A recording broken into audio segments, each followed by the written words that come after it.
Good morning, this is the Fat Health Teacher, and I want to talk to you about why I teach middle school.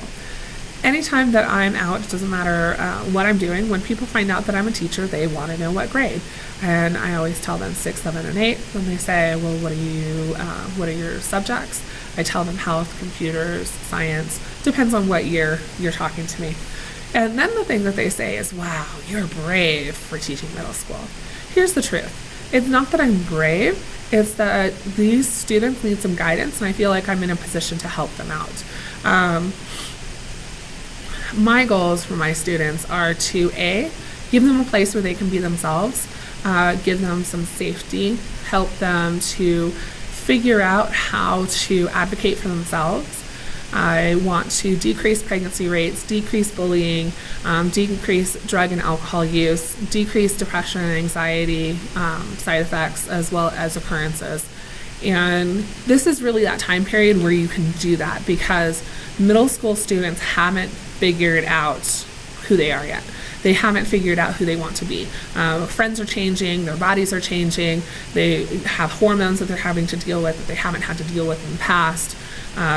Their relationship with their parents may be changing, and this is an opportunity for a strong positive influence, which I hope that I am, to come in and say, okay, you've got all this stuff that's happening, let's focus and let's figure out where you want to go.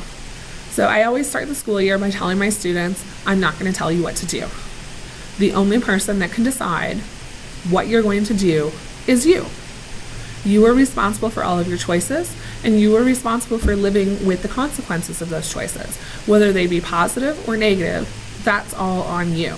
It doesn't mean that I won't help you, and it doesn't mean that I won't talk to you about why a choice that you've made isn't necessarily a positive one, but it does mean that you are making those choices.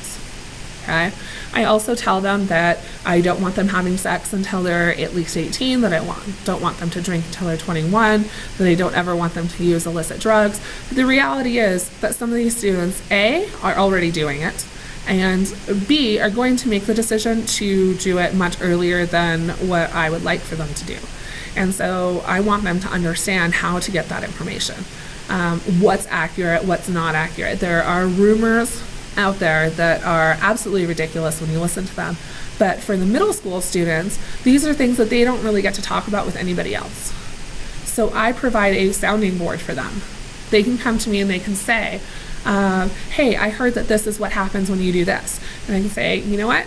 Either let's research it and let's figure this out if it's something that I'm not familiar with, or I'll talk to them and say, actually, that's not accurate. Here's what's accurate. And I want to make sure that they're getting good quality information so that they can make fantastic choices. All right. I don't want them to make that choice that is going to put them in jail for the rest of their lives, or that is going to have them trying to raise a child when they're still a child themselves. I want them to be able to make good decisions. So the things that we work on in class are increasing their resilience, increasing their coping skills, increasing their communication skills, and increasing actually conscious decision making. You will see, if you haven't been around adolescents, you will notice when you start hanging around with them or start observing them that they're very impulsive. So they see something or somebody challenges them and they have to address it right away. Something happens and they're focused on it and they just can't let it go until it's addressed. And sometimes even then they keep dwelling on it. So I want to give them tools so that they can handle it. I want to give the students who don't blend, if you've ever seen My Cousin Vinny, the whole blending thing, the students who don't blend are probably the biggest targets of bullies. They are the students who suffer the most from depression. They're the students who suffer the most from anxiety. You'll see it manifest in a lot of different ways. Sometimes they start picking fights with the teachers. They're picking fights with each other. Some students will internalize everything that's happening and they may start to cut themselves. I've had students who are suicidal, students who want to run away from home, and I want them to have that stability. So this is one of the reasons that I'm a middle school teacher. And even if I go into administration, I really want to stay at the middle school level. because I think that I think they need the help. I think our students need the help. Teenagers are impatient. They're hypersensitive to what is happening around them. And you can see this, another way that this may manifest is maybe you and a student are talking, and then some other people are talking in the back of the room, and the student assumes that the talking is about them. And it may have nothing to do with them, but they feel like a lot of it's coming at them. And I want to provide an environment where students can discover who they are, where they can start making inroads into the direction that they want their life to take, and where they're actually not so impulsive about these decisions that could be life-changing, right? I talk to them when we do the human sexuality unit about how these are things that you need to think about in advance. Like, what are you willing to do with your partner, and what do you not want to do?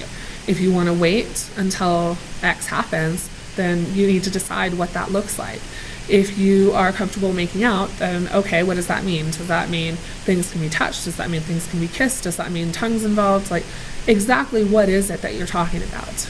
And then you got to talk to your partner, right? If you can't talk to your partner about these things, then why are you contemplating doing them? We talk about hormones and how the body is wired for reproduction. So you start with your partner, you're making out, things feel fantastic, and you just want to keep going. And if you don't set up the kind of alerts in advance that say this is what my boundary is going to be, then you just keep going, and you end up like having things be way more awkward than they would have been if you just said, you know what, let's put on the brakes, and we will continue this at a later date. So that's why I'm a middle school teacher. I am a fat health teacher at the middle school level, and I love 99% of it. Thank you for listening. Please subscribe and share if you are enjoying what you're seeing.